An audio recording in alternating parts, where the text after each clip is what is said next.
2 pedestal feet, instruction book, remote pack, bit of POS. And that's the TV from the front, side, nice and thin, and the back. Included accessories pack, standard remote, CI card slot reader, AAA batteries, figure 8 mains lead, right angled connection to the TV, UK plug, some paperwork and gumph, and a smart remote. Power on and off at the top. This button takes you to other functions such as settings and channel numbers, etc. Voice command button, we can see the microphone hole there. Cursor arrows left, right, up, down and enter. Back button, home button, play pause, press play pause, you've got rewind and fast forward there. Volume rocks up and down, push it in for mute, and channels rock up and down, push it in for guide. And we've got quick access Netflix, Samsung TV Plus, Disney Plus and Prime Video. Flip it over and you've got that small solar cell on the back there. At the bottom, pull out the tab to activate it. We've got a USB Type-C slot there, so if it runs out of charge, plug it into your phone charger and charge it up. On the standard remote, pretty much the same as last year's. Power on and off at the top, source button, channel numbers, teletext no longer in the UK, pre-channel takes you to the previous channel, volume up and down, channels up and down, mute button, guide button. Got quick access Netflix, Samsung TV Plus, Prime and Disney Plus, home button, left, right, up, down and enter cursor arrows, return to go back step by step, exit to exit completely, coloured buttons for apps and media playback. Then you've got a settings shortcut button there. Instead of going to the home you can just hit settings, info, audio description and subtitles. Then you've got stop, rewind, fast forward, play and pause.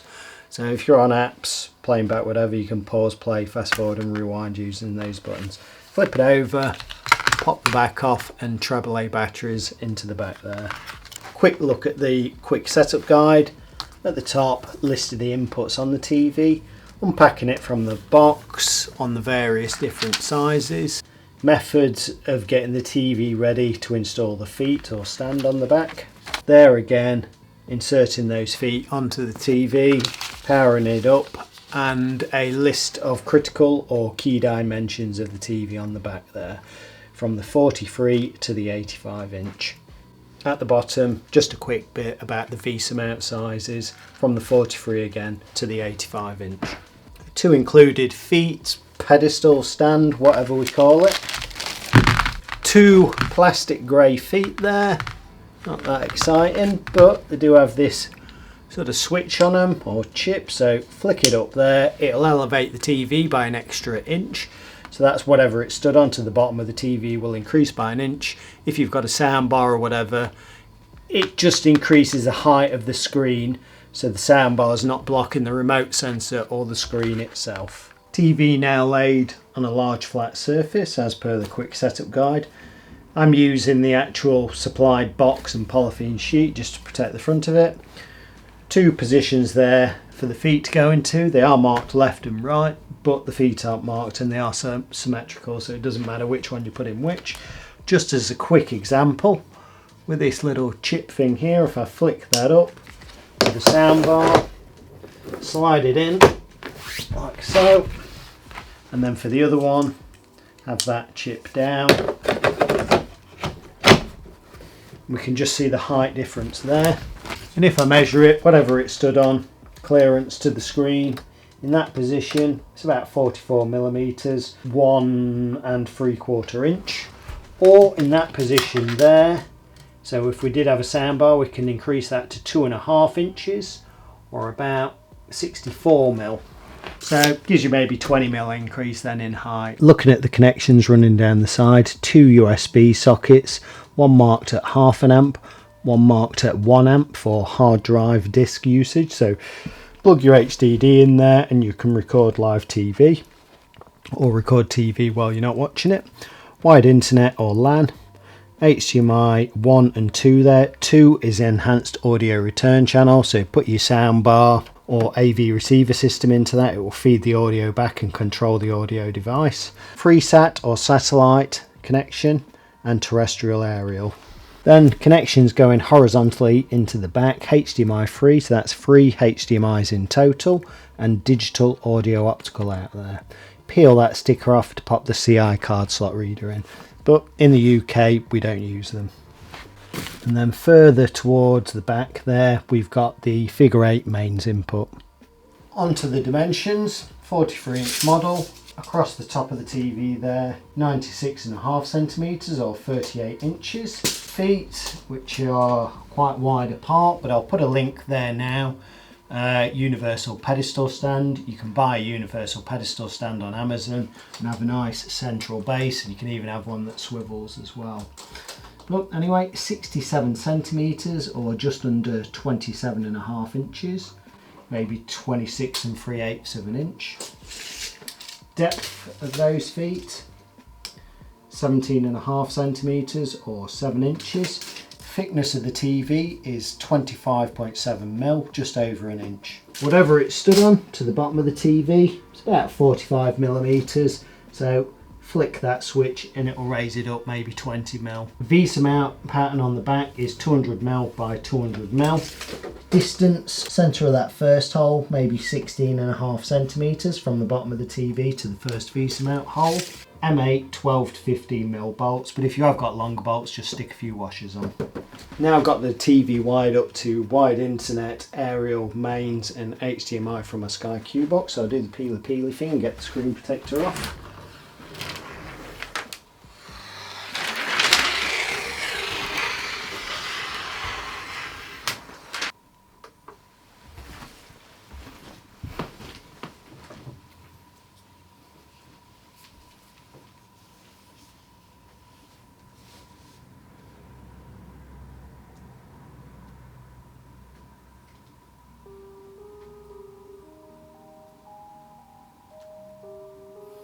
Okay, two simple options to set up the TV. Smartphone quick and easy, so if you've got Samsung Smart Things on your phone, it'll copy all your Wi-Fi, account details and so on and set the TV up. If not, it is remote control step by step. And my smart remote should start pairing in a minute, I hope. There we go. We'll just let that pair.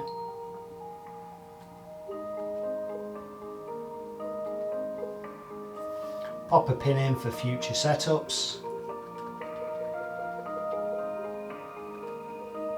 UK or Ireland. So here, normally you would go next, it's detecting my aerial. But for the sake of doing a retail demo, I'm going to select retail mode, because if you don't select it here, you can't select it later on in the menu. The only way to get back to it is to factory reset the TV. And again, retail mode for me in store.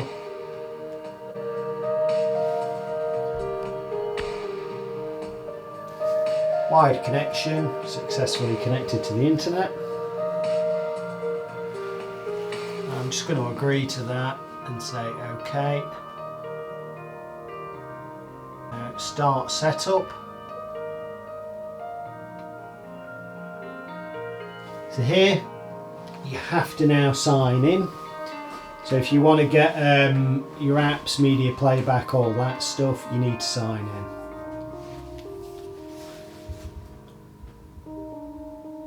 Okay, I've signed into our generic shop email account and Samsung account.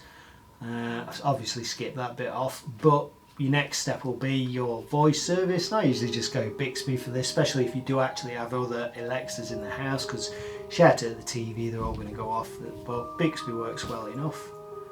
I'll do a demo of it in a bit. Prime, so scan the QR code on Prime with your phone to link your account. Pop your postcode in for regional programming. I'm just going to go all locations for the demo.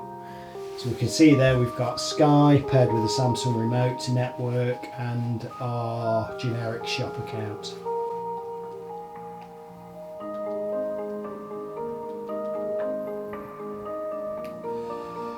So here, pick the region for my Sky Q, and I am Lincolnshire and Yorkshire.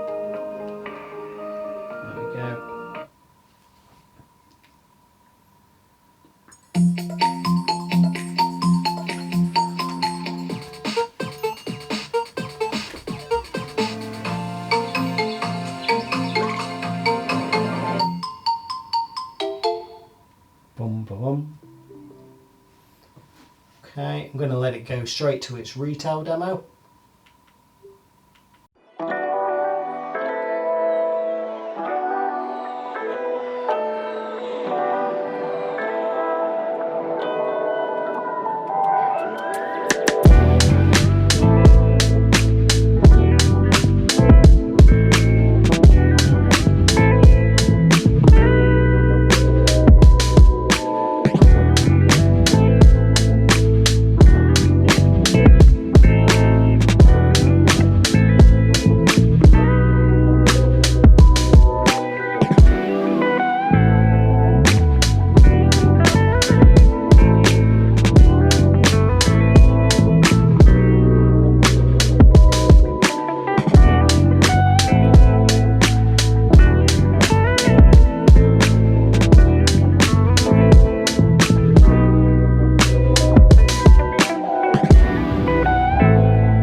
Okay, that's enough of that. So I'm now going to take it off the retail mode. Constituents AMPs had genuine local roots, and we know that knocking on Okay, I'm going to go to the home mode, or I've pressed the home button to go to the home screen. Now I'm going to find the settings, which is moved down there at the bottom. All settings first in the list, which is nice to see this year. It was at the end on the previous year. So down to general and privacy and system manager. Pop your pin in.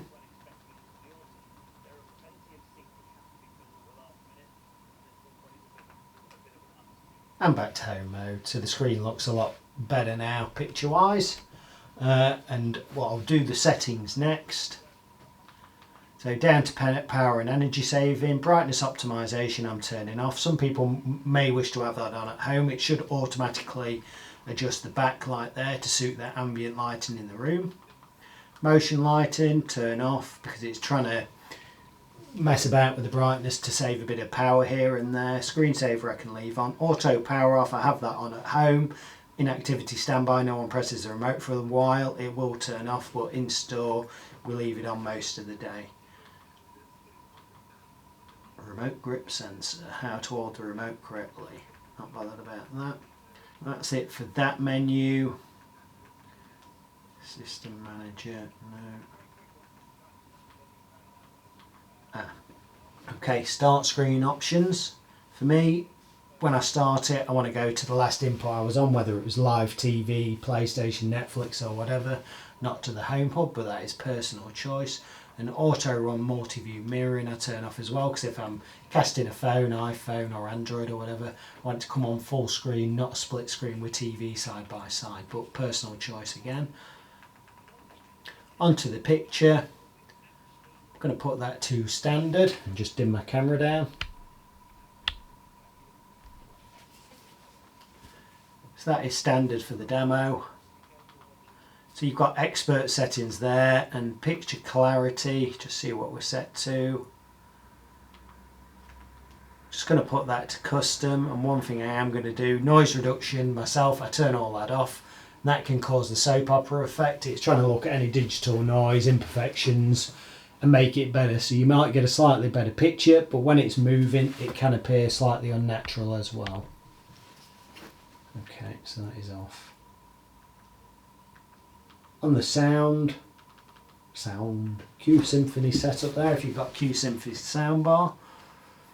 HDMI, eARC, if you've got an eARC soundbar, that's the enhanced audio, then turn that on. It probably will turn on when you plug one in anyway. Auto volume, that should be leveling the volume between channels or adverts in the program you're watching.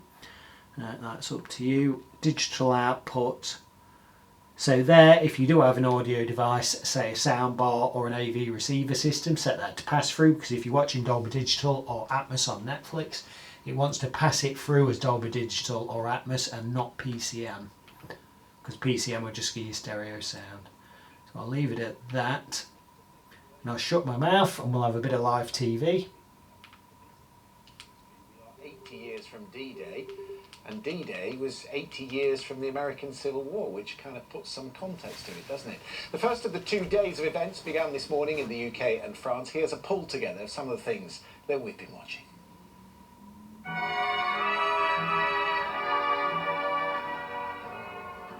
We'll meet again. Don't know where. Don't know where. Chatting about who I served with, the Sherwood Rangers, which were a very hard-worked regiment, but I wasn't with them too long before, I lost my legs. My thoughts today are with those who fell, on both sides. Because what war is a nonsense, really. Marty, we'll keep these pictures playing, maybe, and you can watch them at home on the BBC website. But your reflections on today? Well, I think, there are... Quick bit of sports.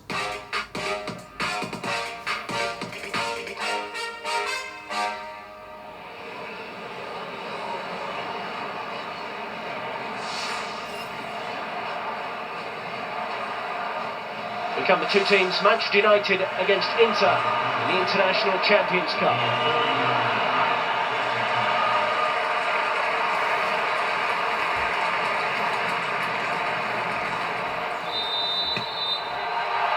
Manchester United face Inter Milan to Pogba. Sure, they're encouraging him to shoot, and he will have a goal.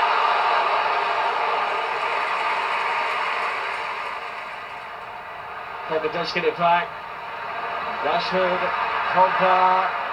What's he going to do? I don't know how he got that far, to be honest. Oh, here come United, Shaw. Brilliant ball into there, they nearly finds Rashford, just a little touch, took it behind England, and finished level on points with third place Atalanta in Serie A last season. Inter.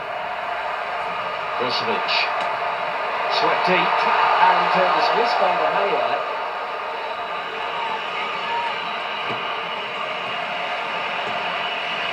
And it goes towards Gabini. Saka was back there, I think, to head that away. Pogba back towards his own goal, and Wan-Bissaka up for it. Pogba's up as well. He leaves it brilliant on him. Linda up at the line.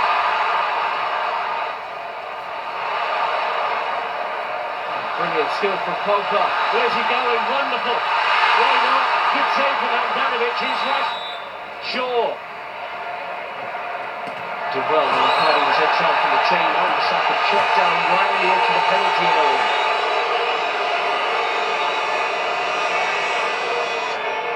Young just floating this in now, I'd expect. By Young towards that corner, Handanovic forced into a save. Another marvellous moment for the teenager who's making a name for himself. Manchester United lead the game with 15 minutes to go. What a wonderful finish. So much talk coming out of Old Trafford about the quality of this young man. Not just from his youth coaches. That's it. Manchester United get the win. These are... Okay. Credit to Ubisoft for this one. It's Star Wars Outlaws next-gen game trailer. These are dangerous times. At least that's what I hear. The Empire? They're everywhere.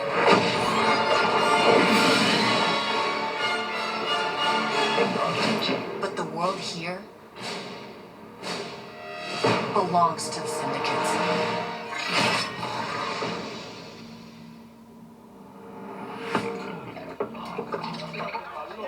If I want to survive, I have to play their game.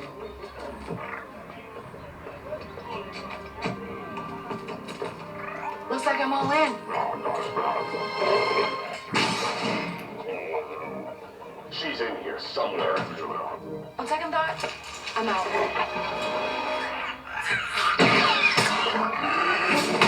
There she is.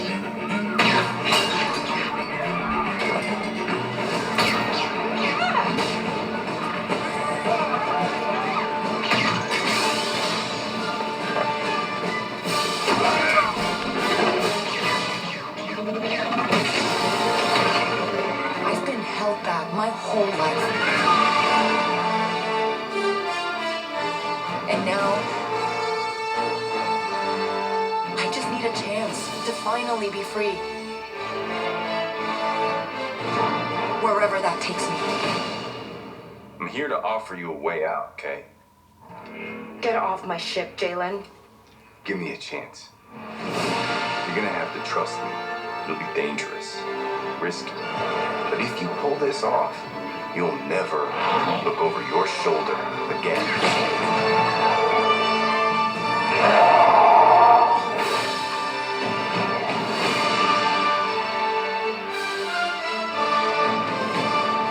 The underworld shows no mercy.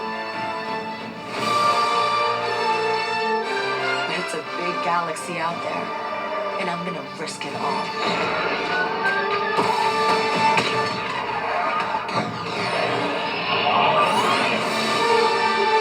Star Wars Outlaws, coming 2024. Credit to Ubisoft again for that one. Back to the home menu. On startup, I did forget to plug the actual aerial cable in. To retune the TV then, on the home menu, go left, down to settings, all settings. Well, I was wrong. Down to broadcasting, we've got auto tuning settings. If you want to manually tune, go down to expert, but I'm just going to do the auto tune. Standby auto tuning, turn that off and just retune it when I want to, because sometimes you'll turn the TV on in the morning, it'll ask you about region select every time you turn it on, so I won't have that. But press OK on auto tuning, it will erase all previous channels. Hit enter again, it will start. Terrestrial and digital. So terrestrial is your aerial on your roof, and digital is obviously digital channels, and we'll go scan. So I'll pop back in a few minutes when that's complete. Okay, tuning is now complete, so we're on to region selection. My first region is England.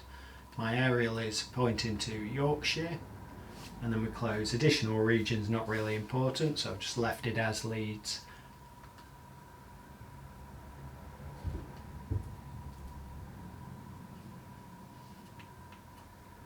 And then just press back or return to come out of that menu. Looking at the home menu here, we've got our profile account to the left at the top, search, ambient mode, daily plus, game and home, connected devices, what's connected to the TV, settings, and you can go across, there's some quick access settings, or you've got all settings right at the front, which is a better choice than they did last year, put it right at the back, and privacy choices. Go back onto the main home screen, we've got live TV in the background there, popular searches going across the top, smart things, Samsung TV Plus, Sky, which is a Skybox Live TV, that is the aerial connection, Netflix, Prime, ITVX, Disney Plus, Now TV, Rakuten, YouTube, Alexa, Bixby, internet browser there, do some basic internet browsing, plug in your cheap Bluetooth mouse and keyboard to do some basic browsing. My5, Roxy, and you can edit that list to make it to your own. So BBC iPlayer and All 4 is missing at the moment. It's a new TV out, and I'm told the release of those just down to licensing is imminent. What's new and trending from different sources going across the bottom there. Family favourites, top series, top movies, popular games, Samsung TV Plus, Prime, top picks on ITVX, stuff from Disney Plus, top chart movies and selections, that's from Apple TV, and also you've got Apple screen mirroring, and mirror your Android devices as well if I didn't already mention that. Hottest movies to buy or rent from Rakuten, best of my 5, top picks from STV, Roxy, more from Samsung TV Plus and other sources there, and more from Auto All-Stars and other sources there. So loads of content recommendations if you're bored. All in all, not sure what it retails at the minute. I think it's around the 549 mark in the UK with a 5-year warranty. So it's a good sort of middle of the road TV, entry level QLED, pretty similar to last year. Nice, decent, bright screen, good colours. Lacks a bit on the dark scenes, but it's going to at that sort of price point. And the sound is a bit tinny, but I mean the thing is 25mm thick, so there's always a compromise there. Thickness of the TV and sound quality. For me personally, sound's never an issue really, as long as it's clear for speech and so on. And if you want a dramatic and impact, you're going to go soundbar or AV system route anyway. And that is it for now. Good-ish.